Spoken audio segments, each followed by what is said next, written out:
원오십녀 함께 보고 있습니다. 119번째 원유 봉의께 예로부터 바로 끊어 질러가는 하나의 길과 바로 발탁이 되어 뛰어오르는 것에는 직지인심 견성성불을 벗어나는 것이 없습니다. 직지인심 견성성불, 그 마음을 바로 가리켜서 성품을 모아서 부처를 이룬다. 이외에는 다 돌아가는 거다. 바로 질러가는 길이 아니다. 돌아가서라도 가지면 좋을 텐데 그냥 돌다가 끝난다. 다만 이 마음은 깊고 묘해서 성인이니 범분이 하는 계급에서 벗어나 있습니다. 그러면 바로 가리키는 그 마음이 뭐냐? 내지는 성품을 본다는 그 성품이 뭐냐? 계급에서 벗어나 있습니다. 점차에서 벗어나 있다. 경계에서 벗어나 있다. 그래서 다만 영리한 근기의 뛰어난 지혜 가진 자가 무명으로 속박된 고정된 틀 속에서 무명이다. 계급은 곧 무명이다. 밟지 못하기에 눈이 없기 때문에 계급을 이야기하는 거고 간격이 벌어지는 거고 고정된 틀로서 밖에 생각이 안 되고 보지를 못하고 털끝만큼도 움직이지 않고 바로 그 자리에서 단박에 개합하는 것을 소중하게 여기는 것입니다. 영리한 근기에 뛰어난 지혜 가진 자가 벗어날 수 있다. 텅 비어 사무치고 신령스럽게 밝으면 유정, 무정, 유성, 무성 뜻정자 정 있고 없고 또 성품 있고 없고 이것이 한 몸이 되고 대법과 상응해서 작용을 일으키면 고금을 꿰뚫고 뛰어넘어 소리를 올라타고 색을 뒤덮게 됩니다. 소리를 올라탄다, 색을 뒤덮는다. 색에 끌려다니고 소리에 끌려다니는데 조건이 되는데 소리가 조건이 되고 모양이 조건이 되는데 올라타고 뒤덮고 더 이상 조건이 아니다. 또한 텅 비어 있으면서도 신령스럽고 고요하게 비추면 헤아릴 수도 없고 걸림도 없는 부사이한 불가사의한 대해탈이 하나하나 자유자재하게 되어 회호함이 전혀 없이 바로 귀결점을 알게 됩니다. 그래서 불조가 이를 일러서 한 사람에게만 전하고 은밀히 부족한다. 은밀해서 은밀한 게 아니라 부사이하니까 오묘하니까 그러하기에 있다 없다 내지는 있다도 되고 없다도 되고 있다도 아니고 없다도 아니고 그러니까 말하자니 은밀하다. 한 사람에게만 전한다. 여럿에게 전하면 안 되기에 한 사람에게만 전한다. 여서가 아니라 또 어쩔 수 없이 말하자면 지극히 개인적인 거다. 마치 도장을 허공에 찍는 것 같고 도장을 진흙에 찍는 것 같으며 도장을 물에 찍는 것과 같습니다. 허공에 찍고 또 물에 찍고 진흙에 찍고 흔적이 없다. 만덕이 빛나 사방을 꺾어버리고 홀로 증득하고 홀로 뛰어넘으니 만덕이 빛나서 시방을 꺾어버린다. 홀로 증득, 홀로 뛰어넘는다. 애초부터 기대거나 의지할 것이 없다. 만약 견해를 일으키고 형상을 만들면 할 게 필요하니까 기대야 되니까 어떠한 견해를 세워서 그거를 발판으로 삼고 그다음에 또 그다음 나아가는 건 누가 부정하냐 그래서 행복하냐 견해 일으켜서 그러면은 행복하면은 된 거지만 그런데 또 배고파지니까 그러면은 또 쌓아야 되고 하고 싶으면 계속 하면 됩니다. 말리지 않습니다. 이제 좀 지쳐야 이게 맞나? 요즘 시대에도 부처의 종성을 갖춘 사람들이 많이 있지만 요즘 시대에다 지금 여러분 천년대를 살고 계신 입장이고 언어극근 선사 지금 편지 쓰시는 시대가 그러면 그럼 1500년 전 서가모니 부처님 때이든 아니면 천년대를 살아가는 요때이든 지금의 우리 입장이든 부처의 종성을 갖춘 사람들이 많이 있지만 사람들을 얘기할 것도 없고 내가 당장 배고픈데. 처음부터 끝까지 헛개비 같은 인연과 경계를 깨뜨리고 용맹스럽게 뜻을 펼칠 수 있어야 이쪽으로 올 수 있습니다. 영원히 주림을 면할 수 있습니다. 또한 오랫동안 악한 마음을 버리고 선한 마음을 가지면서 깊게 탐구하는 자가 있습니다만 바람이를 오래오래 쌓는 자들도 있는데 방편력이 모자라면서도 지견과 해회를 이해, 분석이고 헤아림이고 밝게 요달한 것으로 여기면서 멈출까 걱정이 됩니다. 방편력이 모자라면서도 마리를 밝게 요달한 것으로 여기면서 아르마리를 가지고 밝게 요달한 것으로 여기면서 멈출까 걱정이 됩니다. 방편력이 지금 어떤 입장일란지 방편력이 모자라든 넘치든 여하간에 지견을 가지고 요달한 것으로 여기면 걱정할 만하죠. 이는 거기에 주저앉아 있는 이들 모두가 단지 식심, 분별심, 아는 마음 가지고 단지 식심이라는 것을 전혀 모르는 것이니 색수상행시야 몸을 색의 몸이든 식의 몸이든 몸을 이쁘게 가꾸고 나의 몸은 이렇게 남들보다 훌륭하다. 그러면서 밝게 요달한 것으로 착각한다. 설사 알미, 헤아림이 부처의 경계에 이르고 수증이 다한 곳에 이르렀다 해도 닦아 증득함이 다한 곳에 이르렀다 해도 손가락으로 가리킨 흔적을 벗어나지 못하는 것입니다. 흔적이 남아있다. 이런 까닭의 예로부터 작가 종사는 사람들이 지은 지견과 해회를 중하게 여기지 않고 오로지 사람들이 지견을 버리고 가슴 속에 털끝만큼도 남기지 않으며 자취도 없이 태어공과 같은 것만을 인정했던 것입니다. 오래도록 잘 길러서 익어지면 이것이 곧 본지 풍광이요 본래 면목입니다. 옆으로 눈 돌리지 않고 이 길을 임했을 것 같으면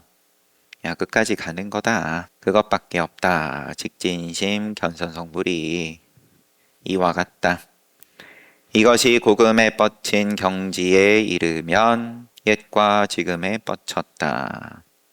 시간을 조건으로 달지 않는다. 생사를 벗어남에 무슨 어려움이 있겠습니까? 예를 들어 배상국이나 방거사처럼 바로 확실하게 이루고 바로 힘을 얻어 자제하게 수용하면 티끌 같은 인연과 꿈 같은 경계가 어찌 다른 곳에서 나오겠습니까? 봉의, 원유 봉의. 이분도 제가자예요. 만약 서 있는 그 자리에서 실답게 살피면 하루 종일 일체 물을 되풀이해서 굴려도 굴린다는 상이 능상이라고 돼 있어요.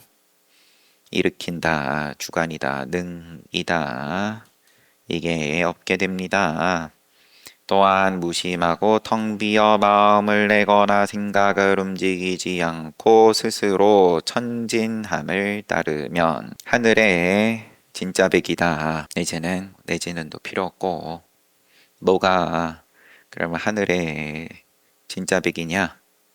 생각 움직이지 않는 게 이와 같다. 나머지는 다 그러면 거짓이다. 왜냐하면 늙고 병들고 죽으니까. 항상함, 진실함, 항상 상자, 상실, 무상이 아니라 항상 하는 실제. 그래서 진실함이라고 번역을 해놨고 이것을 편안하게 품게 됩니다. 그러면 벼슬을 하면서도 근본에서 논일며 모두 다 꿰뚫어 비추게 되는데 누구의 은덕을 이은 것이겠습니까?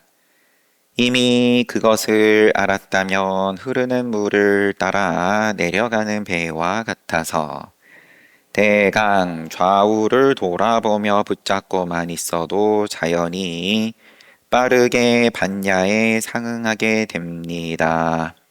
흐르는 물을 따라 내려가는 배와 같다. 얼마나 쉽냐. 내가 가고자 하는 방향 그대로 물이 흐르는데 얼마나 세상 살기 편하냐. 그러면 내가 가고자 하는 방향인 거냐? 흐름인 거냐?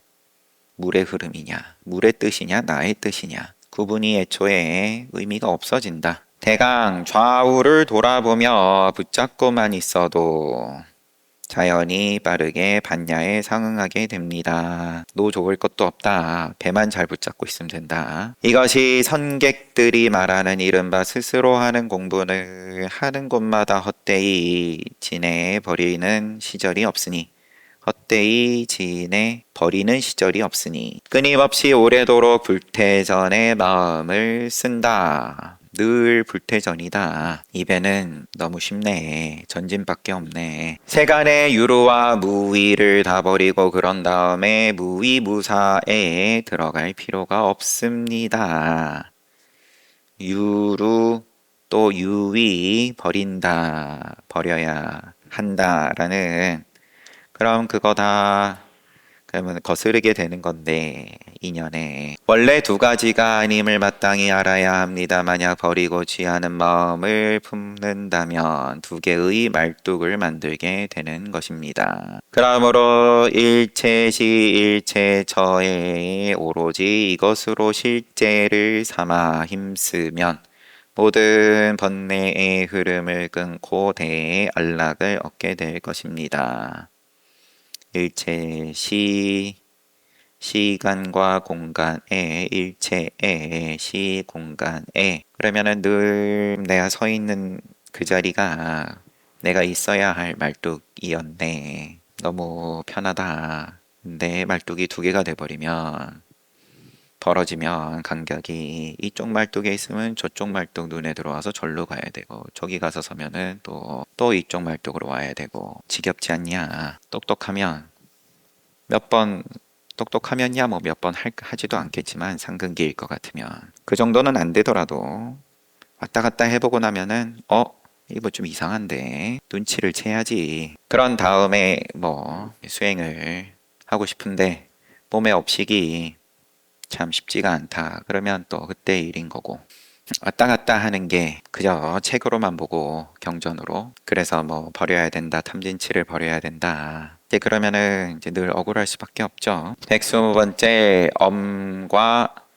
수 두 도인께 이 도인이 두 명이라는 말이에요. 두 도인께 그러면 과가 엔드예요. 엄씨하고 수씨 두 도인께 맞겠죠 뭐 보면 참구하려면 모름지기 실답게 참구해야 하고 깨달으려면 모름지기 실답게 깨달아야 하며 쓰고자 하면 모름지기 실답게 써야 하고 증득하고자 하면 모름지기 실답게 증득해야 한다. 어떻게 하는 게 실답게 하는 겁니까? 라고 물어 들어오면 또 맞춰서 방편을 쓰실 테고 또 다르게 얘기하면 너가 하는 참구 수행은 실답게 하는 걸로 보이지가 않아. 애매하게 이것도 아니고 저것도 아니고 만약 털끝만큼이라도 실답지 않으면 허망한 곳에 떨어지게 된다. 이 실제의 경지가 곧 삼세 제불이 깨달은 바이고 역대 조사가 전한 바이다. 오직 이 하나의 실제를 일러 실제의 경지를 밟는다 라고 하는 것이니 요거 하나가 전부다. 일실을 하나의 실제 애초부터 모름지기 크게 깨닫는 것을 본보기로 삼아야 한다. 조금 소출 크게 수확하기 전에 뭐 작물에 따라서 조금 먼저 수확하면 그래도 굶어 죽지는 않고 덕분에 이제 그걸로 만족할 거냐. 그거 가지고 지금 수확이라고 농사 지은 거냐.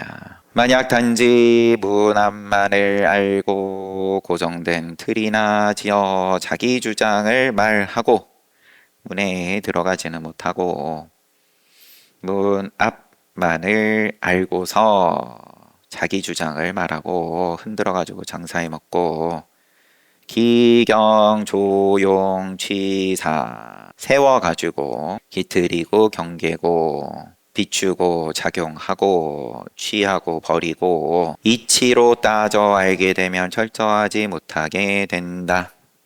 이 생사를 꿰뚫는 중요한 지름길은 나벌 30일 이제 몸 바꿀 때 이르러 1200근의 짐을 모름지기 스스로의 역량으로 짊어지고 갈 수 있어야 비로소 얽매이지 않고 홀로 벗어날 수 있는 것이다. 1200근의 짐에 대해서 주석이 좀 길지만 한번 봐보면 법화경의 법사공덕품에 다음과 같다. 그때 부처님께서 상정진보살, 항상 상자예요. 상정진보살에게 부처님께서 만약 선남자 선여인이 법화경을 받아지녀 읽고 외우거나 해설하고 옮겼으면 이런 사람은 800의 눈의 공덕과 1200의 귀의 공덕과 800의 코의 공덕과 1200의 혀의 공덕과 800의 몸의 공덕과 1200의 뜻의 공덕을 얻으리니. 능엄경 예전에 한번 같이 봤을 때 눈이 800이요 귀가 1200이고 결이 조금 달라요. 여기는 이제 공덕으로서 얘기를 하는데 눈이 800이고 귀가 1200이고 또 코가 800이고 혀가 1200 또 몸은 800의 공덕 뜻이 1200의 공덕 이 공덕으로 육근을 장엄하여 다 청정하리라.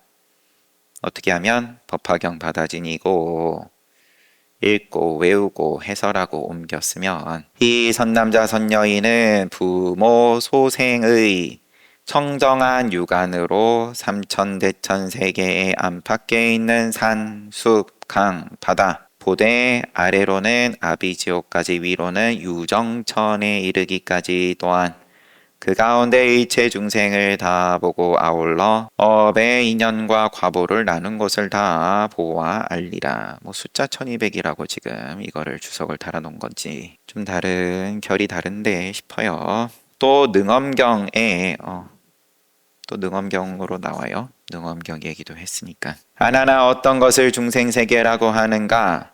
새는 내지는 세가는 천류 하는 것이고 개는 방위이니라. 그대는 지금 동서남북 또 사이사이 동남서남 동북서북 그 다음에 위아래에서 시방 개가 되고 과거 미래 현재가 새가 되고 위방에는 공간의 방위에는 10가지가 있고 류 그러면 시간의 흐름 의 수는 3가지가 있다는 것을 마땅히 알아야 할 것이다. 일체 중생이 허망하게 짜여서 서로 이루고 몸 안에서 바뀌고 옮겨서 세계가 서로 교섭하는 것이니라. 10가지 방위와 또 시간의 흐름이 교섭한다. 시공간의 교섭이 허망하게 일체 중생이 허망하게 짜여서 서로 이루고 몸 안에서 바뀌고 옮겨서 그러하다. 그리고 이 개의 성품이 설사 시방을 정해서 위를 밝힐 수 있을지라도 그럼 좌표 공간의 좌표 밝힐 수 있을지라도 세가는 단지 동서남북만을 일컬을 뿐 상하에는 위가 없고 중도 가운데 중도 정해진 방향이 없느니라. 내수는 반드시 분명해서 세와 서로 교섭하고 3과 4와 3은 완전히 12가 되며 3번 거듭 흐르고 변해서 1, 10, 100, 1000이 되니 처음부터 끝을 모두 묶으면 육근 안에 각각 공덕이 1200이 있게 되는 것이니라. 쭉 능엄경이 이어지는데 궁금하신 분은 직접 찾아보시고. 그래서 지금 뭐 능엄경을 보면 시 공간이 그렇지만 이 몸 안에서 이리저리 얽히고 설켜서 교섭한다. 그래서 그게 1200으로 각각 공덕이 이 육근 안에 안이비설신의에 이러하다. 뒷부분 잠시 보니까 동일합니다. 법화경하고 정정하겠습니다. 앞에 숫자는 동일해요. 눈이 오직 800의 공덕이다. 뭐 어찌어찌 해가지고 귀는 1200의 공덕, 코는 800의 공덕. 설근이 소리 내면 그러면은 시방으로 다 들리니까 1200의 공덕. 귀도 시방을 다 들으니까 1200이고 눈은 앞을 보고 옆은 일부만 보니까 800이고 코도 이제 뒤는 냄새를 잘 못 맡는다 이거겠죠. 몸은 역시나 뭐가 좀 아쉬우니까 800이고 뜻은 얼마든지 방위를 가리지 않고 생각은 돌아가는 거니까 1200의 공덕이고 대략 그렇지만 짐이다 짐. 이 생사를 편지로 돌아와서 생사를 꿰뚫는 중요한 지름길은 죽음에 이르러 1200근의 짐을 모름지기 스스로의 역량으로 짊어지고 갈 수 있어야 비로소 얽매이지 않고 홀로 벗어날 수 있는 것이다. 이런 까닭에 무업국사가 수시하기를 설하시기를 임종할 무렵 한 털끝만큼이라도 범분이 성인이니 하는 생각을 하지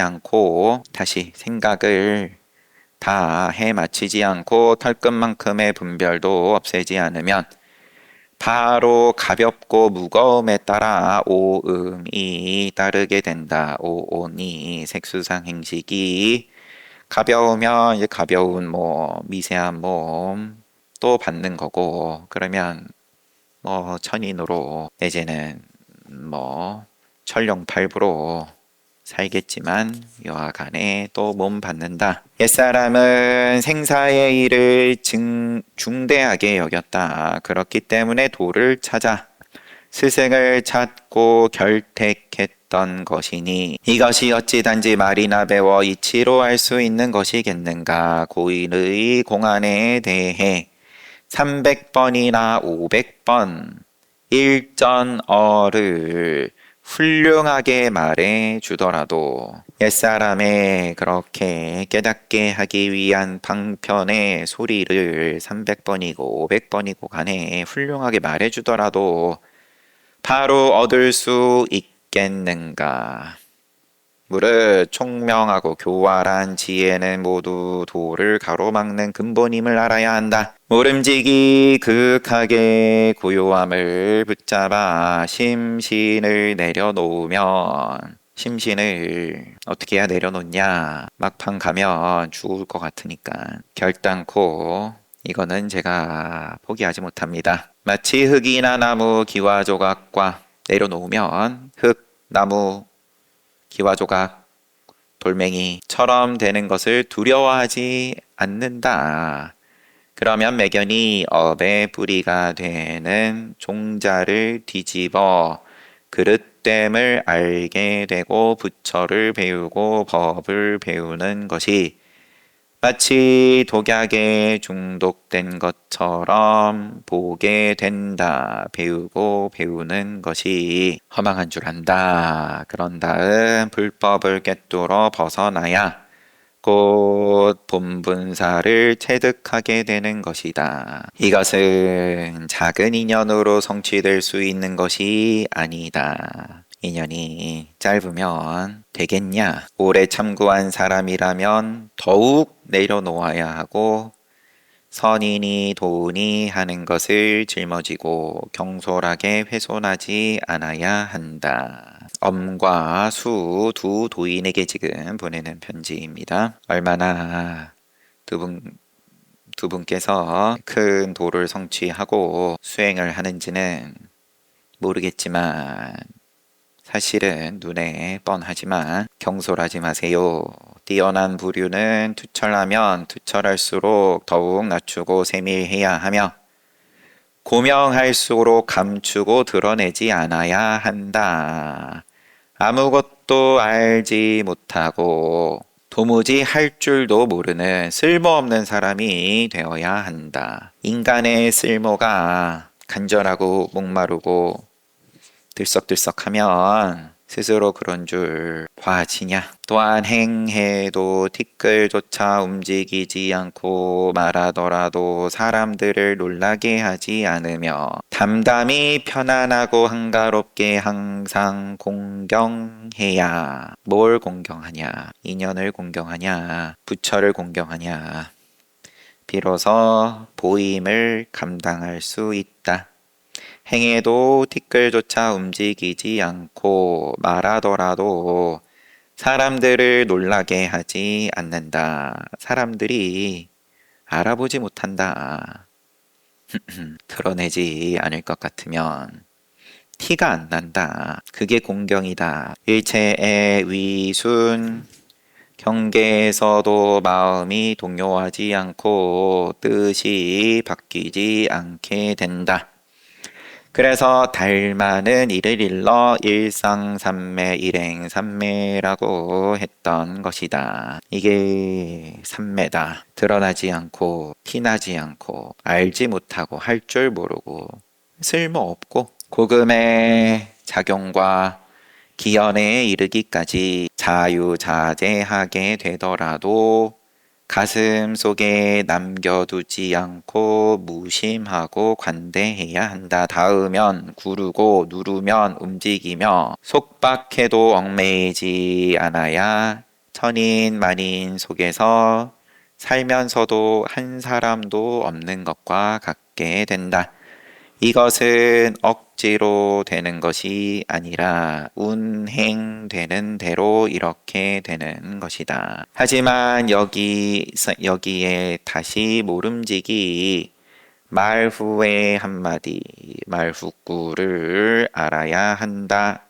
참고하라 하고 편지는 끝났어요. 편지가 이제 얼마 안 남았는데 엄과 수가 누구냐? 딱히 주석이 없고 원유 봉의가 어떤 관직이냐 찾아보면 또 금방 나오겠지만 뭔가 주석이 조금 덜 충실해지나 시비만 들립니다. 책을 보면 볼수록 증대제께 마지막 편지는 142번째인데 앞에 증대제께 없었나 싶어요. 앞에도 있었죠. 동명이인은 아니겠죠. 흔한 성씨는 아닌 것 같아서 한 번밖에 안 나왔나요? 68번째에서 한번 지나쳤고 같은 분에게 보낸 편지면 그걸로 묶어서 또 책이 엮여있는 버전도 있을 것 같아요. 저도 지금 당장 그게 궁금한데 그럼 누군가는 벌써 같은 궁금증을 가지고 서장을 우리가 앞서서 봤을 때 본 책 또한 지상 스님께서 번역 주석하신 책은 그렇게 순서를 좀 조정을 한 거였죠. 대종고 선사께서 같은 분에게 5번 내지는 4번 보낸 분들이 있어서 제가 그거 딱 묶어서 보니까 한결 선지식이 지도를 하는 방향이 또 거기에 흐름이 있으니까. 근데 이제 대종고 스님의 스승인 원어극근 선사께서는 훨씬 거기에 드라마가 없죠. 편지에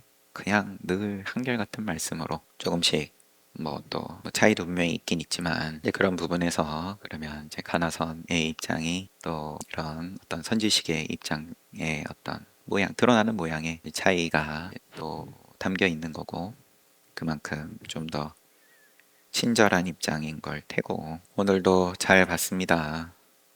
그러면 공양 잘 하십시오.